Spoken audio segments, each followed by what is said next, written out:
Bismillahirrahmanirrahim. Assalamualaikum warahmatullahi wabarakatuh. Salam literasi dan semangat pagi tentunya untuk kita semua. Anak-anakku, apa kabar kalian pada pagi hari ini? Alhamdulillah, semoga kita selalu dalam lindungan Allah Subhanahu wa Ta'ala, Tuhan Yang Maha Esa. Baik anak-anakku, sebelum kita memulai pembelajaran kita pada pagi hari ini, kita awali dengan membaca doa. Untuk itu, disilakan.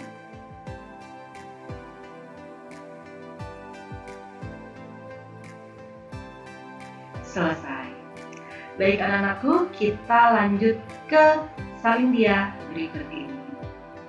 Nah, di salindia ini kalian dapat melihat beberapa gambar. Dengan jelas kalian dapat melihat ada gambar lup, ada gambar bunga, ada gambar pemandangan, ada gambar burung, ada gambar tanaman yang baru tumbuh. Nah, apa sih kaitannya materi kita dengan stimulus yang Ibu berikan, gambar-gambar yang telah Ibu berikan? Ada yang sudah mulai berpikir, apa ya materi kita pada hari ini? Baik, untuk lebih jelasnya kita ke salindia berikut ini. Nah, materi kita hari ini adalah teks laporan hasil observasi. Berkaitan tidak dengan stimulus yang tadi Ibu berikan? Ya, berkaitan ya, karena di situ Ibu berikan gambar-gambar yang berkaitan dengan observasi. Adanya gambar loop. Gambar loop identik dengan suatu benda yang terkadang digunakan untuk melakukan observasi. Dan observasi itu dapat dilakukan baik itu terhadap hewan maupun terhadap alam sekitar. Nah, untuk lebih jelasnya, apa sih teks laporan hasil observasi tersebut?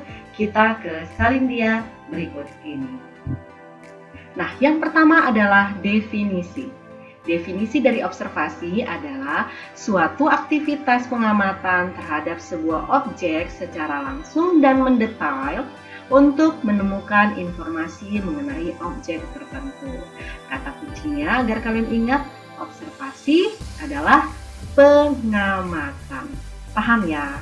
Baik, kita lanjut ke salindia berikut ini. Nah, materi selanjutnya adalah ciri-ciri teks LHO. Di sini kita dapat lihat ciri-ciri yang pertama yaitu objektif, fakta, ditulis sempurna dan lengkap, tidak mengandung prasangka, dan disajikan secara menarik dengan bahasa yang jelas. Nah, yang pertama kita bahas terlebih dahulu, objektif. Objektif adalah bersifat sesuai dengan keadaan yang terjadi pada saat kalian melakukan observasi. Lalu yang berikutnya adalah fakta. Nah, di dalam penulisan atau pada saat kalian melakukan observasi, apa yang kalian tuliskan di dalam teks tersebut harus bersifat fakta sesuai dengan kenyataan yang terjadi. Lalu selanjutnya adalah ditulis sempurna dan lengkap. Teks LHO memiliki beberapa struktur yang akan kita bahas di materi selanjutnya. Jadi penulisannya harus sempurna dengan memperhatikan struktur-struktur yang harus ada di dalam teks LHO. Lalu berikutnya adalah tidak mengandung prasangka. Nah, karena teks LHO ini bersifat fakta, maka kita tidak boleh mengandung hal-hal yang menduga-duga. Jadi sifatnya harus fakta. Lalu selanjutnya adalah disajikan secara menarik dengan bahasa yang jelas. Nah, teks LHO adalah sebuah karya tulis, jadi bahasa yang kita gunakan adalah bahasa yang baku. Seperti itu. Baik, kita lanjut ke materi berikutnya.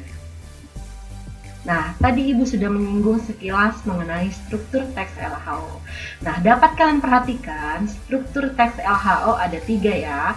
Yang pertama, pernyataan umum atau klasifikasi, lalu ada deskripsi bagian dan deskripsi manfaat. Nah, lebih jelasnya kita lihat ke salindia berikutnya. Nah, struktur yang pertama yaitu pernyataan umum atau klasifikasi, berisi pembukaan atau pengantar yang akan disampaikan di dalam laporan tersebut. Lalu berikutnya Deskripsi bagian, yaitu penjelasan detail mengenai objek atau bagian-bagian yang diobservasi. Nah, selanjutnya adalah deskripsi manfaat. Pada bagian ini menunjukkan bahwa setiap objek yang diamati memiliki manfaat atau fungsi dalam kehidupan kita ya. Nah, sampai di sini apakah kalian sudah paham mengenai teks LHO? Nah, anak-anak, agar lebih jelas dengan struktur teks LHO tadi, nah sekarang Ibu berikan contoh sebuah teks laporan hasil observasi yang objeknya adalah sebuah kelapa. Kita baca bersama-sama ya. Nah, yang pertama ini adalah contoh kalimat klasifikasi atau pernyataan umum. Judulnya adalah kelapa. Pohon kelapa atau disebut juga pohon niur merupakan tumbuhan palem yang berbatang tinggi, tingginya bisa mencapai 3 meter. Buahnya tertutup sabut dan tempurung keras. Dalamnya terdapat daging yang mengandung santan dan air.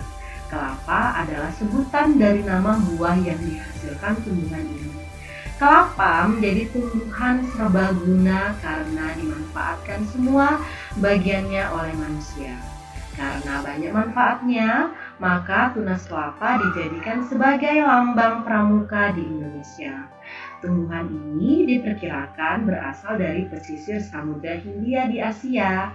Namun sekarang sudah menyebar luas di seluruh pantai tropika dunia. Nah, itu tadi adalah contoh klasifikasi atau pernyataan umum tentang buah kelapa. Nah, selanjutnya Ibu berikan contoh tentang deskripsi bagian. Nah, di deskripsi bagian ini berisi tentang bagian-bagian yang diobservasi. Kita baca bersama ya. Nah, bagian-bagian dari tumbuhan ini adalah buah kelapa, batang, pelepah, dan akar. Buah kelapa terdiri dari kulit luar, sabut, tempurung, kulit daging, daging buah, air, dan kelapa. Pohon kelapa atau pohon niur banyak terdapat di bagian tepi pantai. Nah, itu adalah deskripsi bagian atau bagian-bagian yang diteliti di dalam buah kelapa. Selanjutnya, kita ke deskripsi manfaat. Deskripsi manfaat berisi berdasarkan penelitian yang ada, kelapa bermanfaat untuk menyembuhkan penyakit seperti TBC, luka bernanah, wasir, disentri, dan kolera. Selain itu, buah kelapa bagus untuk mengobati keracunan karena buah ini dapat menetralkan racun di dalam tubuh kita dan dapat dijadikan sebagai makanan atau minuman. Para dokter gigi juga meyakini bahwa kelapa bisa mencegah gigi berlubang, sedangkan batang pohonnya sangat bermanfaat untuk pembuatan janur, pembungkus ketupat, dan masih banyak lagi. Nah, itu tadi adalah contoh deskripsi manfaat ya anak-anak. Jadi di dalam deskripsi manfaat biasanya berisi tentang manfaat dari objek-objek yang kalian teliti. Nah, sampai di sini mungkin ada yang mau ditanyakan. Jika ada yang ingin ditanyakan, bisa langsung kita komunikasi melalui via WA atau melalui Google Classroom atau melalui Camilo. Ya, anak-anak? Baik. Nah, kita sampai di penghujung pertemuan kita.